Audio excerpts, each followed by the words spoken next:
तो हेलो यार, आज का जो लेक्चर होगा उसमें हम लोग क्या डिस्कस करने वाले हैं। हम लोग डिस्कस करने वाले हैं उसमें वीबीटी। वीबीटी क्या होती है हमारे पास? Valence bond theory. इस थ्योरी को हम लोग डिस्कस करने वाले हैं, वैलेंस बॉन्ड थ्योरी। ठीक है, तो ये चीज़ नाम से समझ में आ रहा होगा कि जो हमारे पास वीबीटी है, वैलेंस बॉन्ड थ्योरी है, ये हमें क्या एक्सप्लेन करेगा? ये हमें एक्सप्लेन करेगा बॉन्डिंग के बारे में। जैसे कि दो एटम्स होते हैं, मान लो कि दो एटम है, जैसे कार्बन और कार्बन, जैसे कि ऑक्सीजन और ऑक्सीजन। जैसे ये दो एटम है ना, तो इन दोनों के बीच में शुरू से हमें कि ये डंडा लगाते हैं। ये डंडा क्या है? ये डंडा क्या रिप्रेजेंट कर रहा है? ये डंडा ये रिप्रेजेंट कर रहा है कि ये कार्बन और ये कार्बन के जो दो एटम है, इन दोनों के बीच में एक बॉन्ड है।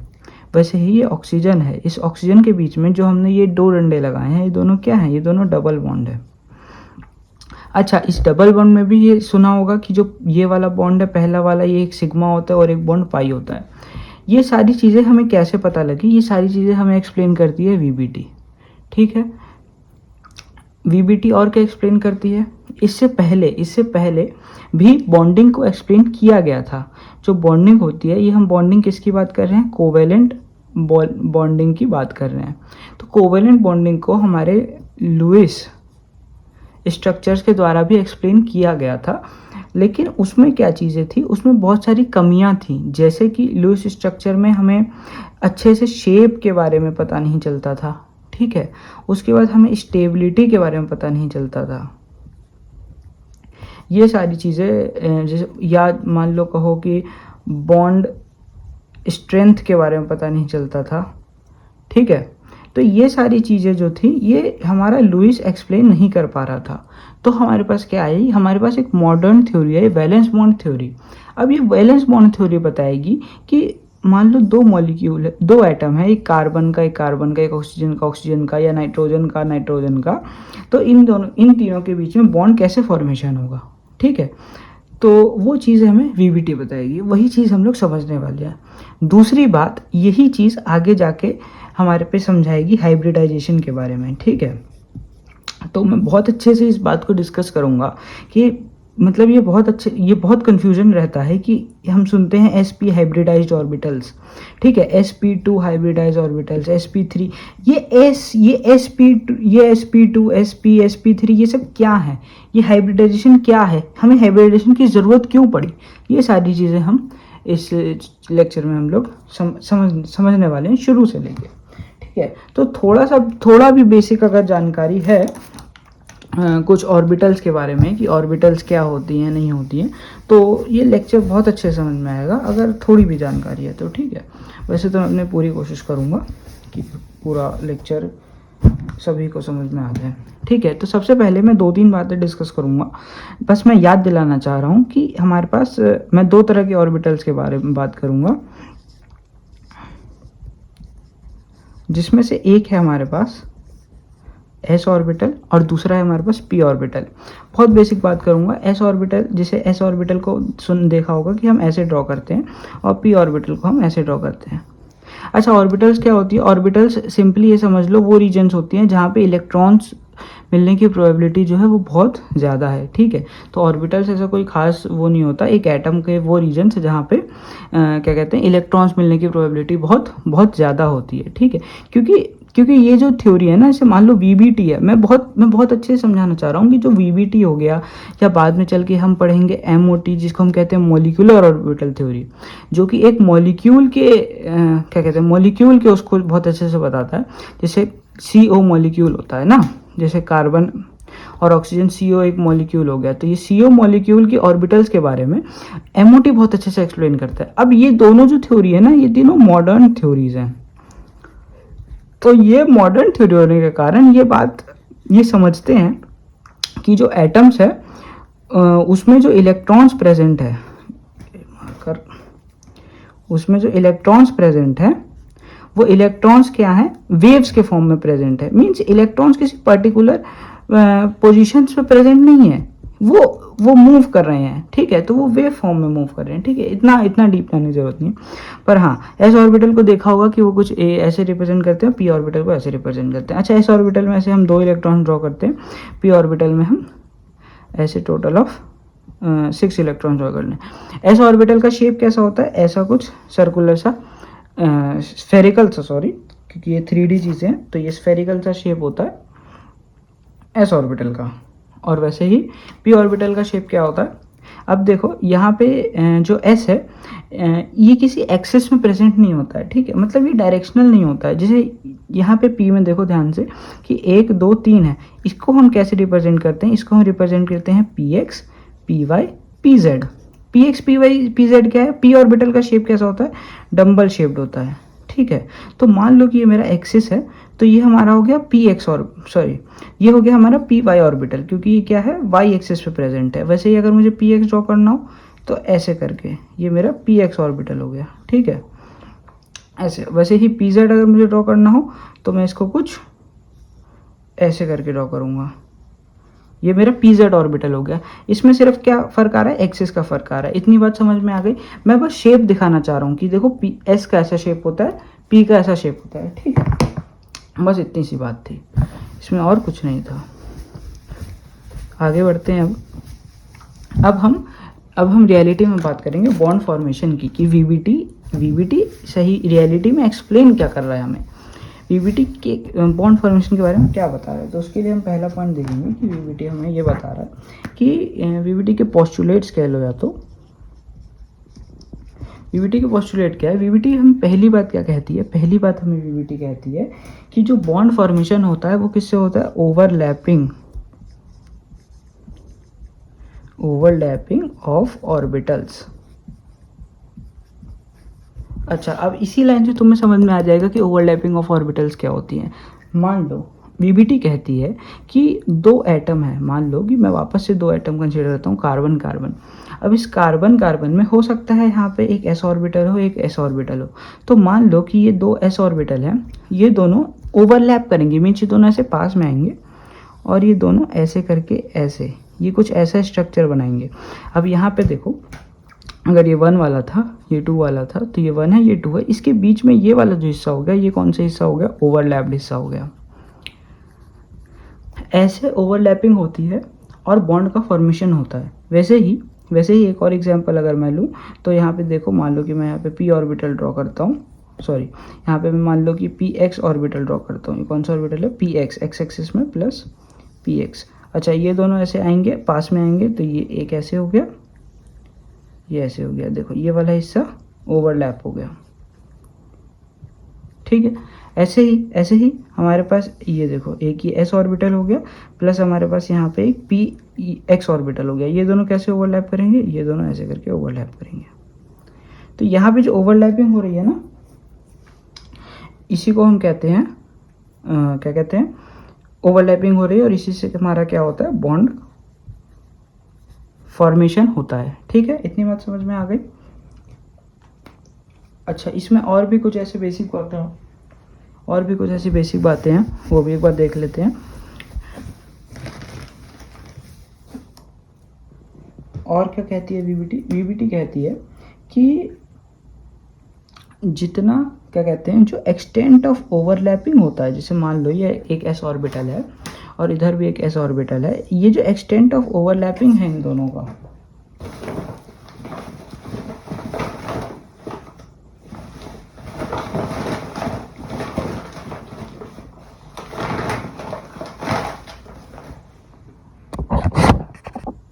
तो ये जो एक्सटेंट ऑफ ओवरलैपिंग है, जो यहाँ पे ओवरलैपिंग हो रही है हमारे पास, ये ओवरलैपिंग जो है 50% से कम होनी चाहिए। अच्छा, 50% से कम क्यों होनी चाहिए, क्योंकि एक बात समझो कि अगर ये दोनों ऑर्बिटल्स अगर बहुत पास आ गए, तो यहाँ पे यार न्यूक्लियस भी तो बैठा हुआ है, तो यहाँ से न्यूक्लियस से क्या होगा, न्यूक्लियर क्या कहते हैं, रिपल्शन जो है ना, ये बहुत ज़्यादा बढ़ जाएगा। तो ये रिपल्शन ना बढ़े, उसके लिए जो ओवरलैपिंग होनी चाहिए वो 50% से कम होनी चाहिए। तो अगर थ्योरी में लिखना है तो ये सारे पॉइंट्स हम लोग लिख सकते हैं। और क्या है, अच्छा 50% तो कम होना चाहिए, लेकिन इसके बाद एक और बात यहाँ पे कही जाती है कि जितनी ज़्यादा ओवरलैपिंग होगी, बहुत बहुत अच्छे से खुद ही समझने आने वाली बात है कि ओवरलैपिंग जितनी ज़्यादा होगी, मतलब 50% से तो थोड़ी कमी होनी चाहिए, पर ओवरलैपिंग जितनी ज़्यादा होगी उतना ज़्यादा क्या होगा, उतना ज़्यादा हमारे पास बॉन्ड स्ट्रेंथ होगा। ठीक है, मतलब मान लो कि यहाँ पे ये एक पी ऑर्बिटल है और ये पी ऑर्बिटल है, ये दोनों बस इतना ही ओवरलैप कर पा रहे हैं। ठीक है, तो इसका स्ट्रेंथ कम होगा। और मान लो कि ये एक पी ऑर्बिटल है और ये एक दूसरा पी ऑर्बिटल है, ये दोनों अच्छे से यहाँ ओवरलैप करें तो इसका स्ट्रेंथ थोड़ा क्या होगा, ज़्यादा होगा। तो ओवरलैपिंग हमें एक्सप्लेन करते हैं कि जितना ज़्यादा ओवरलैपिंग होगा उतना ज़्यादा हमारे पास बॉन्ड स्ट्रेंथ होगा, और उतना ही कम हमारे पास क्या होगा, बॉन्ड लेंथ होगा।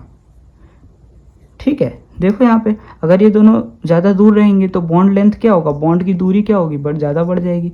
अगर ये दोनों ज़्यादा पास में आ जाएंगे तो बॉन्ड की दूरी क्या हो जाएगी, कम हो जाएगी।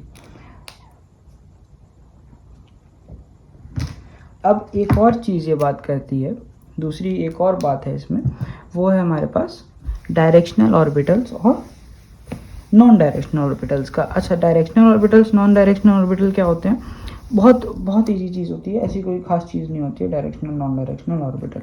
बताता हूँ अभी, जैसे कि हमारे पास यहाँ पे पी एक्स ऑर्बिटल है। अच्छा, ये पी एक्स ऑर्बिटल देख रहे हो कि ये एक एक्सिस में प्रेजेंट है, वैसे ही हम सॉरी ये पी वाई ऑर्बिटल है। पी एक्स मतलब ये पी, देखो यार ये पी एक्स भी हो सकता है, अगर मैं बोलूँ कि ये एक्स एक्सिस है तो ये पी एक्स हो गया, मतलब एक्सिस का डिफरेंस है। ठीक है, मैं भी ऐसे कह रहा हूँ कि ये पी एक्स है। ठीक है, अब ये पी एक्स है, ये एक तरह से डायरेक्शनल ऑर्बिटल है, यहाँ पे इसका एक प्लस होगा, यहाँ पे इसका एक नेगेटिव होगा, क्योंकि यार यहाँ पे हमारे पास वेव के कंसेप्ट चल रहे हैं, वेव थ्योरी चल रही है, वेव मैकेनिक्स चल रही है। तो यहाँ पे क्या होगा, ये जो ऑर्बिटल्स होते हैं ये क्या होते हैं, डायरेक्शनल ऑर्बिटल्स होते हैं। तो दूसरी बात ये कहते हैं कि जितना ज़्यादा क्या होगा, डायरेक्शनल ऑर्बिटल होगा, जितना ज़्यादा डायरेक्शनल ऑर्बिटल होगा उतना ज़्यादा क्या होगा, ओवरलैपिंग होगा। अच्छा, अगर ये डायरेक्शनल से नहीं समझ में आ रहा है तो एक बहुत बेसिक तरीके से समझ में आएगा कि अगर यहाँ पे मान लो कि दो एस एस ऑर्बिटल का ओवरलैपिंग हो रहा है और यहाँ पे मान लो कि दो पी पी ऑर्बिटल का ओवरलैपिंग हो रहा है, तो अच्छे से कौन ओवरलैप करेगा इन दोनों में से, ज़्यादा अच्छे से इन दोनों में कौन ओवरलैप करेगा, ये वाला करेगा, है ना, ये ज़्यादा अच्छे से ओवरलैप करेगा। तो यहाँ पे यही बात कही गई है कि जो हमारे पास जैसे कि पी पी में जो ओवरलैपिंग होती है उसके बाद हमारे पास किस में होती है, एस पी में होती है, क्योंकि यार एस डायरेक्शनल नहीं होता। देखो ये स्फेरिकल है, मान लो कोई स्फेरिकल चीज़ है, उसका डायरेक्शनल, वो डायरेक्शनल कैसे हो सकता है, कोई स्फेरिकल चीज़ कैसे डायरेक्शनल हो सकती है, लेकिन कोई इस टाइप की चीज़ है, कोई ऐसा डंबल शेप है, वो तो डायरेक्शनल होता है ना यार, वो चीज़ यहाँ पे कही गई है। तो जो पी पी होता है, एस पी होता है, उसके बाद हमारे पास क्या है, जैसे एस एस हो गया। तो ये इस तरीके से हमारे पास ऑर्डर आता है किस चीज़ का, ओवरलैपिंग का, एक्सटेंट ऑफ ओवरलैपिंग। ठीक है, एक्सटेंट ऑफ ओवरलैपिंग कैसे, जितना ज़्यादा डायरेक्शनल होगा हमारे पास ऑर्बिटल उतना ज़्यादा क्या होगा, एक्सटेंट ऑफ ओवरलैपिंग होगा। समझ रहे इस बात को। और भी इसमें बहुत सारे पॉइंट हम लोग डिस्कस कर सकते हैं। ठीक है, हम लोग इसमें हाफ फील्ड, अपोजिट, उसको डिस्कस कर सकते हैं, लेकिन उतने हमारे पास ज़रूरत है नहीं। ठीक है, हम आगे बढ़ते हैं बहुत जल्दी से। इसके आगे हम कुछ एक दो और चीज़ें डिस्कस करते हैं। इसके आगे हम लोग डिस्कस करते हैं टाइप्स ऑफ ओवरलैपिंग।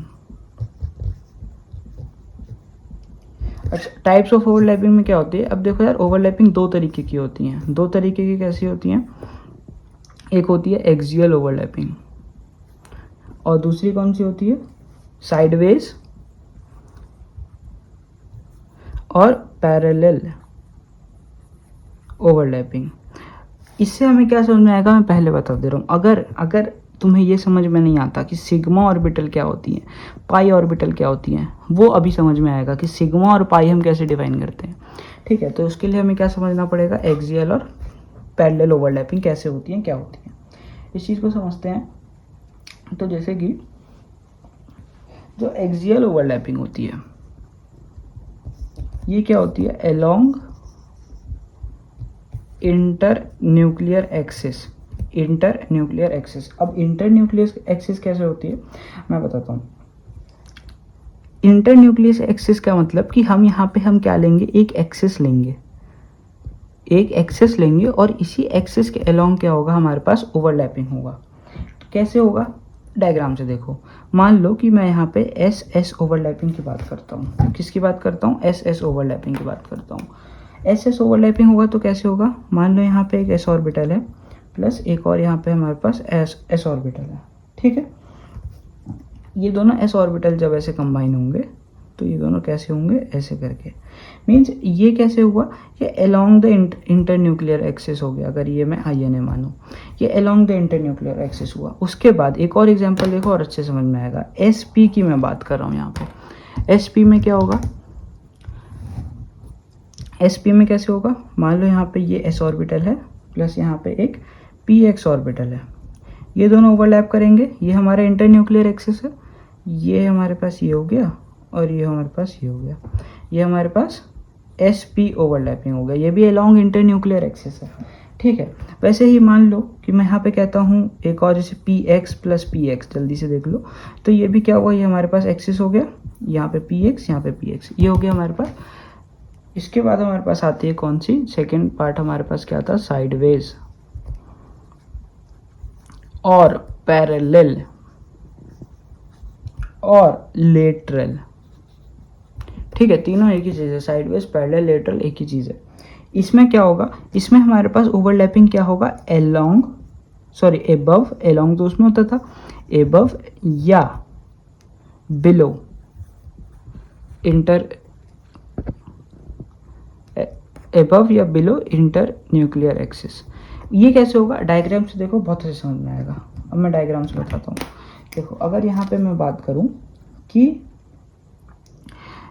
PP में ओवरलैपिंग हो रहा है तो कैसे होगा, यहाँ पे मैं मान लो कि एक P ऑर्बिटल बनाता हूँ, ठीक है। इसका ये पॉजिटिव साइड है, नेगेटिव साइड, ये ऐसे है एक्सिस, प्लस यहाँ पे एक और यहाँ पे P ऑर्बिटल, ये पॉजिटिव साइड है, नेगेटिव साइड, ये दोनों ओवरलैप करेंगे, ये इसका एक्सिस, ये दोनों ओवरलैप करेंगे। तो ये ओवरलैप कैसे करेंगे, देखो ये दोनों ऐसे करके, ये पार्ट इधर आएगा, ये इंटर न्यूक्लियर एक्सिस, और ये कुछ ऐसे आएगा, देखा, ये कुछ ऐसे आएगा।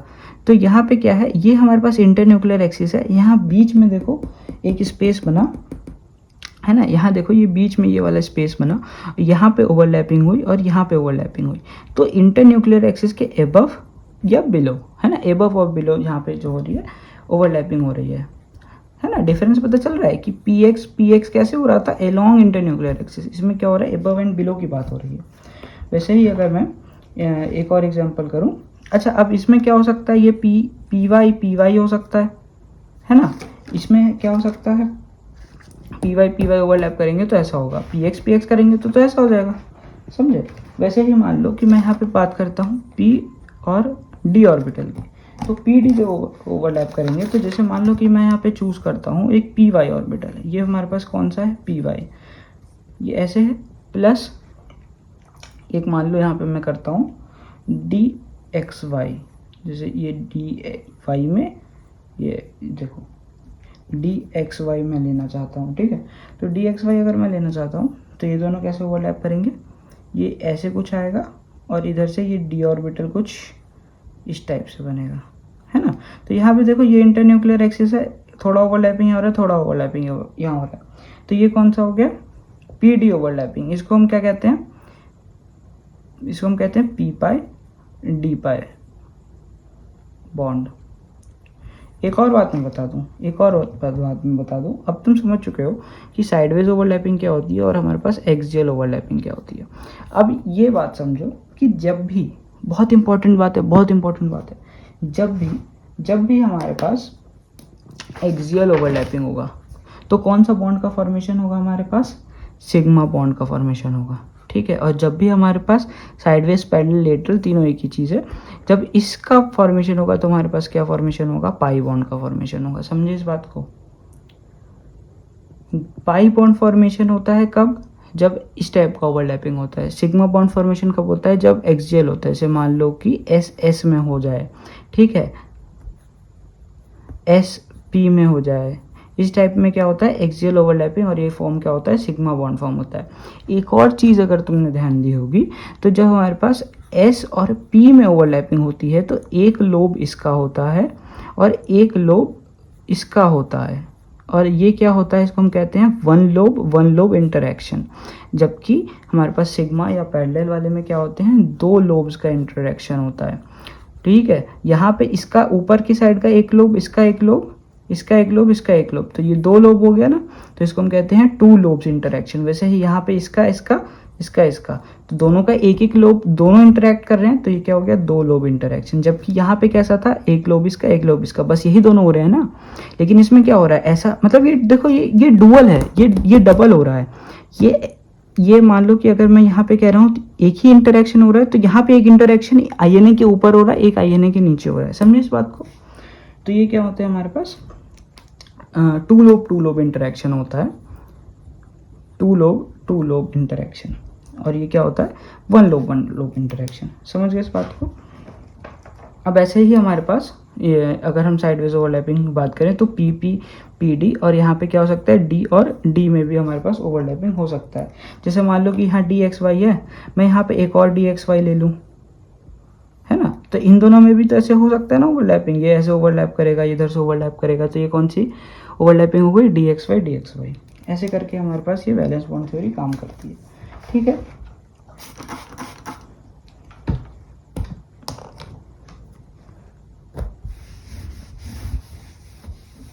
अब थोड़ी सी बात अगर हम स्ट्रेंथ वगैरह की कर लें, तो उसमें ये कहूँगा मैं कि जो हमारे पास स्ट्रेंथ होता है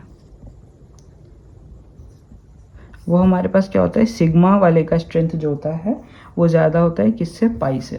एक और बहुत इंपॉर्टेंट बात, ये फर्स्ट पॉइंट हुआ। सेकेंड पॉइंट, जो भी फर्स्ट बॉन्ड फॉर्म होगा, जो भी पहला बॉन्ड फॉर्म होगा वो कौन सा होगा, वो हमेशा सिग्मा बॉन्ड होगा। और जो सेकेंड बॉन्ड होगा, जो सेकेंड या थर्ड बॉन्ड होगा वो कौन सा होगा, हमारे पास पाई बॉन्ड होगा। फॉर एग्जांपल अगर यहाँ पे फिर से मैं कार्बन का एग्जांपल लूँ, तो हम इसको क्या कहते हैं कि ये सिग्मा बॉन्ड है। क्यों, क्योंकि यहाँ पे सिंगल बॉन्ड है, पहला बॉन्ड फॉर्मेशन हो रहा है।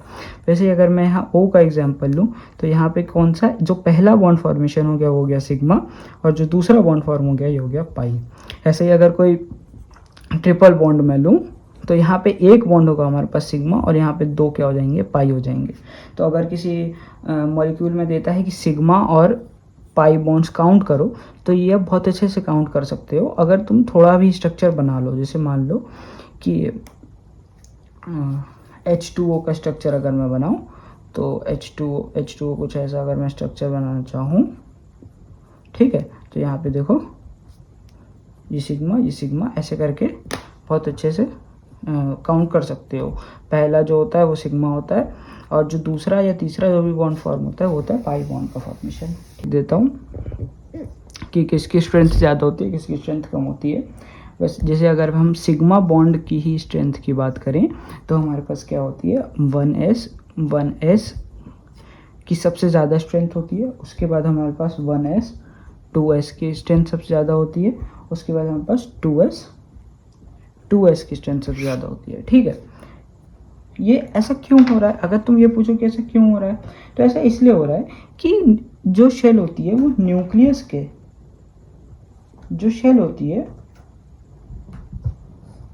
वो न्यूक्लियस के जितना क्लोज रहे उतनी ज़्यादा ओवरलैपिंग होगी। तो 1s क्या है, सबसे क्लोज हैं, तो उसमें क्या होती है, सबसे ज़्यादा ओवरलैपिंग, फिर 1s 2s फिर 2s। समझ गए इस बात को। हर चीज़ का रीज़न है, और हर चीज़ का रीज़न है कि वो चीज़ ऐसी क्यों होती है। कुछ चीज़ें क्या होती है, एक्सपेरिमेंटल होती हैं, लेकिन ज़्यादातर चीज़ें रीजनेबल होती है। केमिस्ट्री में बहुत सारी चीज़ें एक्सपेरिमेंटल भी होती है, जैसे कि जब हम MOT पढ़ेंगे तो बहुत सारी चीज़ें उसमें एक्सपेरिमेंटल आएंगी। ठीक है, उसी हिसाब से ये सिग्मा बॉन्ड का हो गया। अगर मैं इसी में पाई बॉन्ड का बताऊँ, तो पाई बॉन्ड का स्ट्रेंथ कैसे होता है, पी पाई, उससे ज़्यादा, फिर उसके बाद फिर पी पाई डी पाई, उसके बाद फिर डी पाई, ये इसका ऑर्डर चलता है। ठीक है, इतनी बात समझ में आ गया। अभी मान लो कि हमारे पास, मैं एग्जांपल देता हूँ NH3 का। ठीक है, इसको बॉन्ड है कौन सा, NH3। अच्छा, NH3 का हमारे पास अगर स्ट्रक्चर बनाना तो कैसे बनेगा? नाइट्रोजन के कितने वैलेंस इलेक्ट्रॉन होंगे? 1 2 3 4 5, ये 5 इसके वैलेंस इलेक्ट्रॉन हो गए। इसका एटॉमिक नंबर कितना होता है? 7 है। तो इसको अगर मैं ड्रॉ करूँ तो 2 और ये 5, तो ये 5 हमारे पास वैलेंस इलेक्ट्रॉन्स हो गए। तो ये 5 मैंने ड्रॉ कर लिया यहाँ पे। अच्छा, NH3 है, तो NH3 में क्या होगा? 3 हमारे पास हाइड्रोजन बॉन्ड बनाएगा, एक मान लो इधर बना लिया, एक इधर बना लिया, एक इधर बना लिया। ठीक है, ये तीनों क्या है? ये तीनों हमारे पास कौन से बॉन्ड हो गए? सिग्मा बॉन्ड हो गए। तो इसमें क्या हो गए? 3 सिग्मा बॉन्ड हो गए। अच्छा, और 3 सिग्मा बॉन्ड के बाद हमारे पास यहाँ पे देखो 2 इलेक्ट्रॉन्स बच गए। ये 2 इलेक्ट्रॉन क्या है? पेयर में है। तो ये क्या होगा? अगर मैं पूछूँ लोन पेयर कितने हैं, तो इसमें एक लोन पेयर है। ठीक है, तो NH3 में क्या हो गया? 3 सिग्मा बॉन्ड और एक लोन पेयर। ठीक है, अभी मान लो कि मैं यहाँ पे बनाऊँ CN2, साइनाइड 2। साइनाइड 2 का स्ट्रक्चर कैसे बनेगा? अब इसमें देखो एक कार्बन होता है जो कि एक नाइट्रोजन जुड़ा होता है थ्रू ट्रिपल बॉन्ड, और वैसे ही फिर यहाँ पे ऐसे, ये ऐसे। कार्बन की कितनी होती है? कितने बॉन्ड फॉर्म करता है? कार्बन 4 बॉन्ड फॉर्म करते हैं। 3 इधर हो गए, एक इधर हो गया, 4 इसकी वैलेंसी कंप्लीट। इधर एक, इधर 3 इधर। ठीक है, अब इसमें सिग्मा और अगर हमें वो बॉन्ड काउंट करना, सॉरी सिग्मा बॉन्ड काउंट करना हो तो कैसे होगा? ये 3 बॉन्ड है, मैंने क्या बताया था? पहला बॉन्ड जो भी फॉर्म होता है वो सिग्मा होता है। तो इधर हमारे पास एक सिग्मा हो गया, इसके बाद यहाँ पे हमारे पास फिर एक सिग्मा बॉन्ड हो गया, और फिर यहाँ पे हमारे पास फिर एक सिग्मा बॉन्ड हो गया। अच्छा, ये दोनों कौन से बॉन्ड हो गए? पाई बॉन्ड हो गए। यहाँ पे कोई पाई बॉन्ड है क्या? नहीं है। यहाँ पे कौन से? फिर से हमारे पास 2 पाई बॉन्ड हो गए। तो टोटल कितने सिग्मा बॉन्ड हो गए? 3 सिग्मा बॉन्ड हो गए। पाई बॉन्ड कितने हो गए हमारे पास? 1 2 1 2। तो हमारे पास 4 जो होंगे हमारे पास पाई बॉन्ड हो गए। ठीक है, और हमारे पास क्या हो गए? Lone pair. अब लोन पेयर देखो, लोन पेयर कितने हुए? नाइट्रोजन के पास कितने वैलेंस इलेक्ट्रॉन होते हैं? 5। तो 1 2 3 तो हमारे पास बॉन्डिंग में काम कर रहे हैं। तो हमारे पास यहाँ पे 2 वैलेंस इलेक्ट्रॉन बच गए, और वैसे ही इस नाइट्रोजन के पास भी यहाँ 2 वैलेंस इलेक्ट्रॉन बच गए। टोटल कितने पेयर बच गए हमारे पास? लोन पेयर हमारे पास 2 लोन पेयर बच गए। ऐसे करके हम सिग्मा और पाई ऑर्बिटल जो है, सिग्मा और पाई बॉन्ड्स जो है हम काउंट कर सकते हैं। ठीक है, इतनी बात समझ में आ गई। इसके पार्ट 2 में अब हम डिस्कस करेंगे किसके बारे में? हाइब्रिडाइजेशन के बारे में। ठीक, तो इतना लेक्चर समझ में आया है तो यार लाइक कर देना और कमेंट कर देना कोई डाउट हो या कोई चीज़ ना समझ में आई हो। ठीक है, इस लेक्चर को हम यहीं ख़त्म करते हैं। ठीक है, ये बहुत इंपॉर्टेंट लेक्चर था, चाहे 11th-12th के बेसिक कंसेप्ट देख रहे हो या कॉलेज केमिस्ट्री के फर्स्ट सेकेंड ईयर में अगर आपके पास VBT या MOT है तो इस चैनल को सब्सक्राइब कर लेना, बहुत काम आएगा ये चैनल अभी। ठीक है, चलो इसके साथ ही ओके बाय।